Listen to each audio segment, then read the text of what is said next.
Hello लोगोफोर नोंथांमोनखौ दिनै गोदान भिडिअ बरायबाय। लोगोफोर दायो आं बे समाव नोंथांमोननि सिगाङाव मोनसे गोनांथार भिडिअ लाना फैलायबाय। बेनो जाहैबाय पीएम किसाननि सायाव।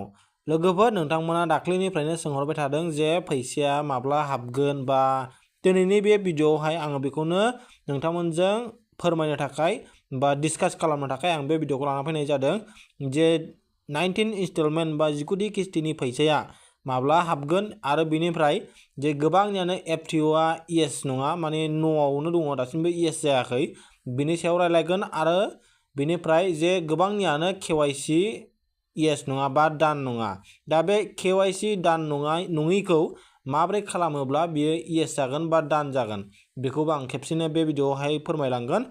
बेनिखायनो नोंथांमोना भिडिअखौ जागायनायनिफ्राय जोबनायसिम नायलांबानो जाबाय।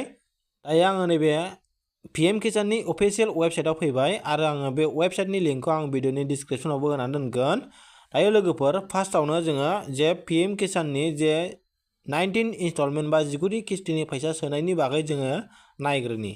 दायो नै लोगोफोर नोंथांमोना बेवहाय नुनो मोन्दों जेब्लानाखि फैसाया सोसिगोन बा सोनोसै समा जायो अब्ला नैबावहाय बे रेड कालारनि जे लिरनाय नुदों नोंथांमोना बेवहाय जे फैसा सोनायनि डेटखौ बिथांमोना सप्ता खनसेनि सिगां होनानै दोनग्रोखायो दै। दायो नोंथांमोना बेवहाय नुदों नै जे थांनाय 18 इनस्टलमेन्ट बा 18थि किस्तिनि फैसा सोनायनि डेटआनो दासिमबो दं। थारमाने 19थि किस्तिनि फैसा सोनायनि डेटखौ बिथांमोना दासिमबो होआखै। दा लोगोफोर नोंथांमोना डाउट जानो नाङा बा गोनो गोथो जानो नाङा। थांनाय सप्ता खनसेनि सिगां निउस मिडियायावहाय जे सेन्ट्रेल एग्रिकालचार मिनिस्टार बिथाङा जे निउस मिडियानि सिगाङावहाय फंसे बाथ्राखौ बेबायदि बुंदों बिथाङा जे 19थि किस्ति बा 19 इनस्टलमेन्टनि जे फैसा मोननांगौ बेनिफिसारिफ्रा आबादारिफ्रा बे फैसाखौहाय 24 फेब्रुवारियावहाय बिथांमोना सोनानै होगोन होननानैहाय बा बिथाङा बा रिलिज खालामगोन होननानै बिथाङा निउस मिडियानि गेजेरावहाय बिथाङा फोरमायखादों। दा लोगोफोर सासे सेन्ट्रेलनि जे एग्रिकालचार मिनिस्टार जानानै बिथांमोना मानो नंखाय खोथाखौ बुंनो ना बेनिखायनो नोंथांमोना आसा दङ 24 फेब्रुवारियावनो जे 19थि किस्ति बा 19 इनस्टलमेन्टनि फैसाखौ नोंथांमोना मोननो थांगासिनो दङ। दा खोथाया जाहैबाय लोगोफोर जुदि फैसाखौ 24 फेब्रुवारियावनो बिथांमोना सोयोब्ला बा आबादारिफोरनो रिलिज खालामनानै होमारोब्ला नैबेयाव रेड कालारनि नोंथांमोना लिरनाय नुदों बेवहाय नैबे जायगायावहाय 24 फेब्रुवारि बा फैसा दानि 19 इनस्टलमेन्टनि जे फैसा सोनायनि डेटखौ बिथांमोना जे नैबे मासनि फेब्रुवारिनि 15 थारिखनि सिगां बिथांमोना नैबेवहाय फैसा सोनायनि डेटखौ बिथांमोना होनानै दोनगोन। जुदि 24 फेब्रुवारियावहाय बिथांमोना फैसाखौ रिलिज खालाममारोबा नोंथांमोना बेनिखायनो बेवहाय चेक खालामबाय थाबानो जाबाय 15 फेब्रुवारिसिम जुदि बेवहाय डेट बा फैसा सोनायनि डेटआ आपडेट जायोब्ला नोंथांमोना कारेक्टलि बा 100% नोंथांमोना 24 फेब्रुवारियाव फैसाखौ 19 इनस्टलमेन्ट बा 19थि किस्तिनि फैसाखौ नोंथांमोना मोननो थांगासिनो दङ। बे थांबाय मोनसे खोथाया। बेनिफ्राय गोबाङानो आंनियावहाय सोंहरदों जे आंनिया FTOआ येस नङा दासिमबो न'आवनो दं। जुदि बिनि सिगां नोंथांमोना जुदि नोंथांनि स्टेटासखौ नायनोबा नोंथांमोना नैबे नो योर स्टेटासआव नोंथांमोना क्लिक खालामनानै होनांगोन। दायो आं बेवहाय क्लिक खालामबाय। बेयाव क्लिक खालामोबा बेयाव नोंथांमोना बेबायदि नुगोन नोंथांनि जे पीएम किसाननि रेजिस्ट्रेशन नाम्बारखौ बेयाव होनांगोन। जुदि नोंथाङा गोसोआव गैयाबा नोंथाङा नैबे नो योर रेजिस्ट्रेशन नाम्बार होनाय दं बेवहाय नोंथांमोना क्लिक खालामनांगोन। दायो आं बेवहाय क्लिक खालामनानै नोंथांमोननिखायनो थांबाय। बिनिफ्राय नैबेवहाय नोंथांनि मबाइल नाम्बारखौ होनांगोन। बिनिफ्राय नैबे केपचाखौहाय बेयाव होदो नैबाव गेट माय डिटेल्स बाव नोंथांमोना क्लिक खालामनानै होनांगोन। दायो आङो बेवहाय जे आंनि पीएम किसाननि बा आधार कार्डजों लिंक गोनां मबाइल नाम्बारखौ आं बेवहाय होबाय। बिनिफ्राय नैबे केपचाखौ आं बेयाव होबाय। बिनिफ्राय नैबेवहाय गेट माय डिटेल्सआव क्लिक खालामनानै होनांसिगोन। दायो आं बेवहाय क्लिक खालामबाय। बेयाव क्लिक खालामोबा नै लोगोफोर नोंथांमोना बेबायदि पेज ओंखारगोन नोंथांमोननियावबो जुदि नोंथाङा नोंथांनि मबाइल नाम्बारजों नायो बेवहाय नुदों नै नोंथांमोना दा बेखौ लानानैनो गोबाङानो आंनियावहाय दाख्लैनि भिडिअआवहाय कमेन्टआवहाय सोंहरदों जे कमेन्ट्सफोर हरदों जे नैबेवहाय बेबायदि होनाय दङ नालाय You have not complete KYC please complete the KYC process बेवहाय बेबायदि होदों नालाय माने थांनाय सिगांबो मोनखानायमोन बा खायफाया गोदान दासिमबो मोनाखै नाथाय बिथाङा KYC होबाय नाथाय नैबेवहाय दासिमबो नट कमप्लिट KYC बा eKYC बेबायदि देखायदों होननानै बिथांमोना दाखालिहाय आंनि भिडिअआवहाय माने कमेन्ट हरदों बा सोंहरदों आरो दा बिनि सलुसनखौ आं नोंथांमोननो खोन्थानो थांगासिनो दङ। लोगोफोर नोंथांमोना नोंथांनि मबाइल नाम्बारजों बेवहाय नायनो नाङा। बेयाव मबाइल नाम्बारजों नायोब्ला नोंथांनि KYCआ दानखाबाबो बेवहाय नट कमप्लिट बेबायदि देखायगोन। बेनिखायनो नोंथांमोना मा खालामदो नोंथांमोना बेखौहाय जास्ट नैबे अपसनखौ नोंथांमोना चेन्ज खालामदो। बेवहाय नोंथांमोना मबाइल नाम्बारखौ होदोंब्ला बेखौ होआलाबा नैबे आधार कार्ड नाम्बारखौ नोंथांमोना बेवहाय क्लिक खालामना होनांगोन। दायो आं बे आधार कार्डआव क्लिक खालामबाय। बेयाव आधार कार्डआव क्लिक खालामबा नोंथांनि आधार कार्ड नाम्बारखौ बेयाव होदो। बेनिफ्राय नैबे केपचाखौ बेयाव होदो। बेनिफ्राय नैबेवहाय ब्लु कालारनि दङना गेट माइ डिटेल्स होनाय बेयाव नोंथांमोना क्लिक खालामना होनांगोन।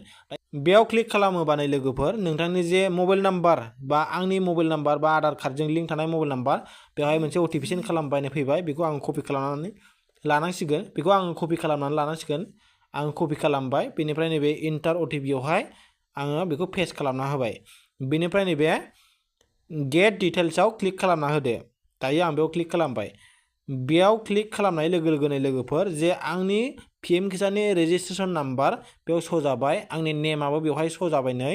बेनिफ्राय नोंथांमोना बेखौहाय गोसोब्ला स्क्रिनशट खालामनानै लादो आरो नङाबा जे नोंथांनि नैबे रेजिस्ट्रेसन नाम्बार बेखौहाय बेवहाय हल्ड खालामनानै बा सेरहाबनानै कपि खालामनानै लाबानो जाबाय। बिनिफ्राय बेखौहाय बेक खालामदो। नो योर स्टेटास बेयाव क्लिक खालामना होदो। बेयाव क्लिक खालामबावबाय आङो। बिनिफ्राय दानिया जे नोंथाङा कपि खालामदों नोंथांनि जे रेजिस्ट्रेसन नाम्बार PM किसाननि बेखौ नैबेवहाय जे हल्ड खालामनानै बा सेरहाबनानै बेवहाय नैबे पेस्ट नुदोंना नोंथांमोना बेवहाय नोंथांमोना पेस्ट खालामदो। नैबेवहाय होदो। नैबे केपचाखौ बेयाव होदो। नैबेवहाय गेट OTPयाव दानिया क्लिक खालामदो। बेयाव क्लिक खालामबाय आङो। बेवहाय क्लिक खालामोबा आंनि जे मबाइल नाम्बाराव मोनसे OTP थांबावबाय। दानिया जेब्लानाखि बे OTPया फैयो नैबेवहाय इन्टार OTP होनाय दं बेवहाय होनांसिगोन। दायो OTPया फैबाय। बे OTPखौ बेयाव होनोसै आङो। बे गेट डाटायाव क्लिक खालामबाय आङो। बेयाव क्लिक खालामनाय लोगो लोगो नै नोंथांमोननि गासिबो जे डिटेल्स बेवहाय PM किसाननि बेयाव श' जाजोबगोन। नोंथांनि रेजिस्ट्रेसन नाम्बार नोंथांनि जे नाम गासिबो बेवहाय श' जाजोबगोन। बेनिफ्राय नोंथांमोना मा खालामदो नैबेवहाय क्लिक खालामदो। नोंथांमोना एलिजिबिलिटि स्टेटास होनाय दङना बे एलिजिबिलिटि बे स्टेटासाव नैबेवहाय क्लिक खालामना होदो। दायो आं बेवहाय क्लिक खालामबाय। बेयाव क्लिक खालामोबा नै लोगोफोर नोंथांमोनहाबो बिदिनो जानानै दं जानो हागौ। बेवहाय एलिजिबिलिटि स्टेटासावहाय नैबेवहाय लेन्ड सिडिं बेबो येस ओमफ्राय नैबेयाव eKYC स्टेटास बेबो येस जानानै दं। बेनिफ्राय नैबेवहाय आदार बेंक एकाउन्ट सिडिं स्टेटास बेबो येस जानानै दंखायो। दानिया नैबेवहाय बिनि गाहायावहाय जोङो बोख्लायनानै नायोबा बेवहाय नुयो जे नैबेवहाय लेटेस्ट इनस्टलमेन्ट डिटेल्स। दा नोंथांनिया बे गासिबो थिग जाबासो नोंथांनि जे फैसा 19 इनस्टलमेन्टखौ नोंथांमोना फैसा मोननो 100% नोंथांमोना मोनगोन। थारमाने बियो कमप्लिट जाबासो। दा मेन खोथाया जाहैबाय नै लोगोफोर आंनियाबो नै FTO प्रसिड थारमाने बेवहाय रेड कालारजों नो होनानै बिथांमोना दोनदों आरो। नाथाय लोगोफोर आं खोन्थाहरनो हास्थायदों आङो मोनथाम मोनब्रै इनस्टलमेन्ट मोनखांबाय दै 17, 18 आं मोनखांबाय 16निफ्रायनो। दा नै लोगोफोर आंनियाबो मोनखांनायाबो नैबेवहाय नोंथांमोना नुदों FTO प्रसिड बियो दासिमबो बा मोनखांनायनाबो FTO प्रसिडआ न' जानानै दं। दा नोंथांमोना बेखौ लानानै गोबांथार आंनियावहाय कमेन्ट हरनानै सोंहरदोंमोन। दा नोंथांमोना बेखौहाय टेनसन लानांगौ खोथा गैया दै लोगोफोर। नोंथांमोना मानो टेनसन लानांगौ खोथा गैया होननानै बुङोब्ला बिनि एसे गाहायावनो नाय नोंथांमोना नैबेवहाय पेमेन्ट स्टेटास बेनि गाहायावहाय बेबायदि लिरबावदों नैबेवहाय waiting for approval by state.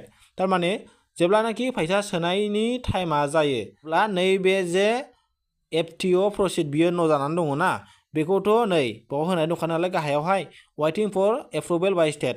थारमाने बेखौ जोंनि स्टेट बा आसाम एग्रिकालचार बे डिपार्टमेन्टआ बिथांमोना जेब्लानाखि फैसाया सोनोसै बिथांमोना येस खालामनानै होगोन दै नैबे FTO प्रसिड न'खौहाय बिथांमोना येस खालामनानै होगोन। बेनिखायनो नोंथांमोना टेनसन लानांगौ बेखौहाय खोथा गैया।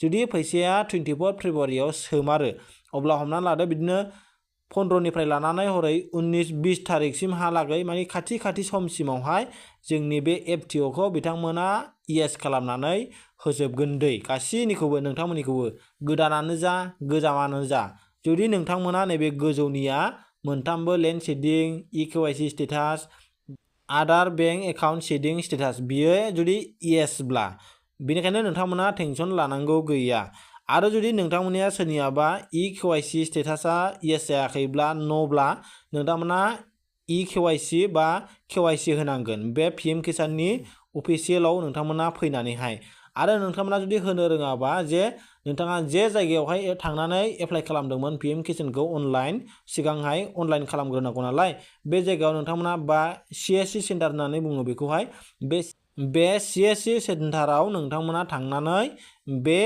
eKYC खौ नोंथांमोना बा KYC होनानै लाबानो जाबाय अब्लानो नोंथांमोननि बे eKYC स्टेटासा येस जानानै थागोन आरो बेनिफ्राय नैबे आदार बेंक एकाउन्ट शेडिं बेबो जुदि नोंथाङा नोंथांनि जे आधार कार्डआ जे नोंथांनि जे PM किसानाव जे एकाउन्टखौ नोंथांमोना होदोंमोन जुदि नोंथांनि आधार कार्डआ बे एकाउन्टजों लिंक गैयाबा नैबे आदार बेंक एकाउन्ट शेडिं बियो न' जागोन दै जुदि नोंथांमोना सोरनियाबा न'ब्ला नोंथांमोना नोंथांनि आधार कार्डखौ नोंथांनि बेंक एकाउन्टजों लिंक खालामनानै लाबानो जाबाय अब्लानो बियो येस जानानै फैगोन आरो नोंथांमोना थांनाय 18 इनस्टलमेन्टआवहाय बेबायदिनो बा 18थि किस्तियावहाय सोनाय समावहाय बिदिनो गोबां मानसिफोरा बेबायदिनो जादों दै बिदिनो गासिबो येस जोबखा मोनथामबो लेन्ड शेडिं eKYC आदार बेंक एकाउन्ट शेडिं बेबो गासिबो येस जोबखा आरो थारमाने बे FTO प्रसेसआबो येस जाबावबायसोमोन बिथांमोना नाथाय बिथांमोना 18थि किस्तिखौ मोननो हायाखै थेवबो मानो मोननो हायाखै होननानै बुङोब्ला बिथांमोना जे एकाउन्टखौ खुलिनानैहाय बिथांमोना जेबो नायाखै थारमाने बिथांमोननि एकाउन्टआ एसे प्रब्लेम जानानै दंमोन माने गोदान खुलिनानै जेनेबा बांसिनानो पस्ट अफिसनि एकाउन्टखौ होयो नालाय बिथांमोना जास्ट खुलिनानै ओरैनो दोनदों आरो बिदिनो एप्लाइ खालामदों आरो PM किसानखौहाय बेजोंहायनो बिथांमोना नायफिनाखै पस्ट अफिसनि एकाउन्टखौ दा नायफिनियावहाय बिथांमोननि एकाउन्टआ ब्लक जानानै थाजोबदों दै दा बे ब्लक जानानै थानायावनो बिथांमोना 18थि किस्तिनि फैसाखौ मोननो हायाखै बेनिखायनो नोंथांमोनाबो जुदि सोरबाफोर गोदान दङब्ला बा गोजामानो जा नोंथांमोना नोंथांनि एकाउन्टखौ थांनानै खेबसेबाबो फैसा सोनायनि सिगां चेक खालामथार दै जुदि जेबो प्रब्लेम गैयाबा नोंथांमोना 100% फैसाखौ मोननो हागोन नोंथांमोना टेनसन खालामनांगौ गैया जुदि नोंथांमोननि एकाउन्टखौ नोंथांमोना चेक खालामाबा जुदि बायदिसिना प्रब्लेम जानानै दङबा नोंथांमोना जेरै थांनाय 18थि किस्तियाव गोबांथार मानसिफ्रानो मोननो हायाखै नोंथांमोनाबो बेबायदिनो जागोन आरो जायफ्रानाखि 18थि किस्तिखौ मोनाखैमोन बेबायदि प्रब्लेमनि थाखाय नोंथांमोना दायो नोंथांनि एकाउन्टफोरखौ थिक खालामनानै लाबानो जाबाय अब्लानो नोंथांमोना मोननो हागोन अब्ला लोगोफोर दिनैनि भिडिअआ एसेनोसै भिडिअखौ मोजां मोनोबा लाइक खालामना होबानो जाबाय आरो हायोबा नोंथांनि लोगोफोरनो शेयार खालामनानै होबानो जाबाय लोगोफोर अब्ला दिनैनि भिडिअआ एसेनोसै नेक्स्ट भिडिअआव लोगो मोनगोन।